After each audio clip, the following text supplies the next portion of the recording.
श्री नवनाथ भक्तिसार अध्याय क्रमांक 8वा। वज्रसूरी देवीच्या दर्शनानंतर मच्छिंद्रनाथ उत्तरेकडे द्वारकेला गेले। तेथून पुढे शरयू नदी काठी बसलेल्या अयोध्येमध्ये गेले। तेथे रामवंशीय पशुपत राजा राज्य करीत होता। तो सैन्यासह राम मंदिरासाठी दर्शनासाठी गेला। त्यावेळेस गर्दी नको म्हणून मच्छिंद्रनाथाला द्वारपालाने अडकून मागे ढकलले। त्याचा मच्छिंद्रनाथाला खूप राग आला, परंतु चाकरावर रागवण्यापेक्षा राजाला शिक्षा करण्याचे त्याने ठरवले। पण राजा प्रजेचा पालक असल्यामुळे त्याला कठोर शिक्षा करण्यास अर्थ नव्हता। म्हणून राजाने जेव्हा राममूर्तीसमोर साष्टांग दंडवत घातला, तेव्हा मच्छिंद्रनाथाने गुप्तपणे भस्मावर प्रशास्त्र मंत्र टाकून राजाच्या दिशेने ते फेकल्यामुळे राजाला त्या अवस्थेतून उठताच येईना।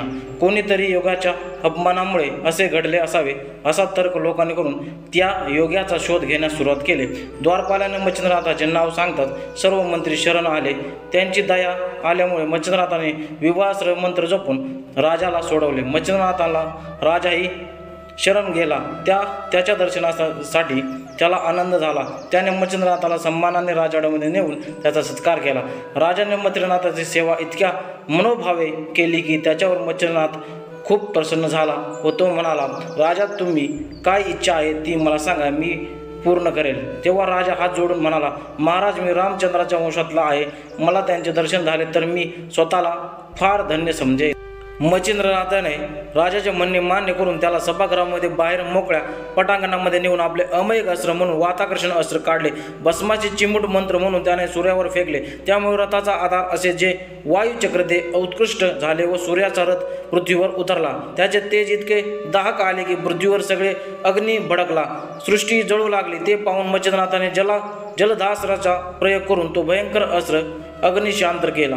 सूर्य मात्र वाताकर्षण अस्त्रामुळे अश्व अरुणासह निश्चेष्ट पडला होता। त्यामुळे स्वर्गातील सर्व देवांचे तेजही क्षीण झाले व त्याने मुख्य ब्रह्मा विष्णू व शंकर हे पृथ्वीवर आले। मच्छिंद्र सर्वांचा आवडता होता, पण त्याने सूर्याची अशी स्थिती केल्यामुळे तो दुःखी झाला। त्यातला विष्णू मच्छिंद्राला म्हणाला, मच्छिंद्रा या जगत मित्र, सूर्यावर तू अन्यायाचे हे अस्त्र का उपयोगात आणलेस? मच्छिंद्रनाथाने उत्तर दिले, हा पशुपत राजा सूर्यवंशातला आहे। सूर्याने कधीतरी या आपल्या वंश जातीची साधी इच्छा तरी पूर्ण केली पाहिजे।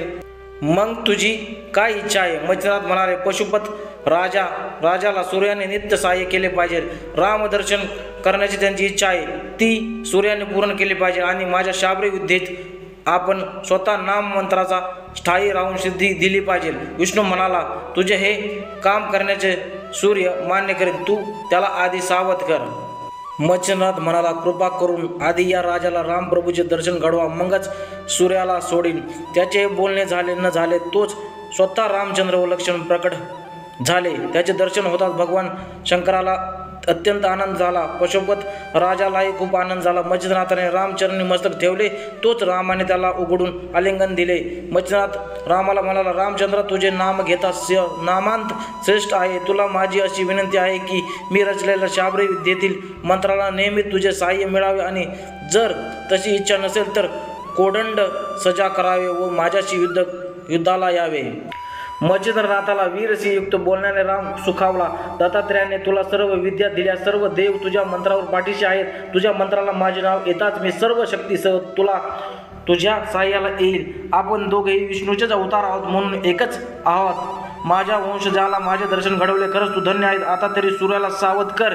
हे रामाचे संभाषण ऐकून मच्छिंद्रनाथाबरोबर सर्व देवांनाही आनंद झाला।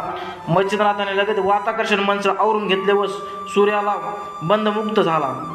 आपल्याला कोणत्या योगाने बंद केले होते पाहण्याची इच्छा सूर्याने आजूबाजूच्या देवाजवळ व्यक्त केली। देवाच्या विनंतीवरून चंद्रप्रभू तपाद्वारे माझ्या पुढे 2 शीतल चंद्र निर्माण करून पर्जन्यासारखे थंड पाणी सतत पडत राहिले।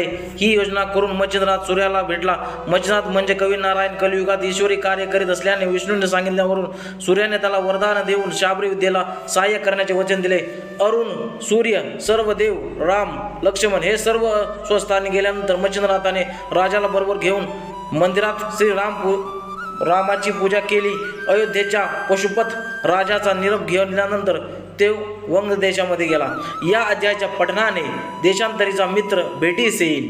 अशा प्रकारे मित्रांनो, तुमचा अध्याय क्रमांक जो नवनाथ भक्ती सारामधला अध्याय क्रमांक 8 जो आहे तो समाप्त होत आहे। अशा प्रकारे तुम्हाला नवनाथाबद्दल माझ्या चॅनलवरती तुम्हाला नवनाथाबद्दल सर्व काही माहिती, उपदेश, सर्व ज्ञान एकाच व्हिडिओमध्ये बघण्यासाठी मिळत असेल। अनेक प्रकारचे मी व्हिडिओ तुम्हाला तुमच्यासाठी घेऊन येण्याचा प्रयत्न करत आहे, तरी पण नवनाथ भक्ती सार तुम्ही सर्वांनी एकदा तरी पाहावे। त्या ज्ञानामधून अनेक प्रकारचे ज्ञान तुम्हाला त्या रसामधून, भक्ती रसामधून मिळतील आणि तुम्ही नवनाथांचे पोथी पारायण ग्रंथ वाचण्यासाठी उत्सुक व्हाल। अशा प्रकारची व्हिडिओ मी बनवण्याची माझी जी टेक्निक आहे ते आहे। तर तुम्हाला व्हिडिओ आवडला असेल तर लाईक करा, शेअर करा, सबस्क्राईब करा। अशा प्रकारचे व्हिडिओ माझ्या चॅनलवरती तुम्हाला मिळत राहतील। जाताना एवढंच सांगेन, अलख निरंजन आदेश।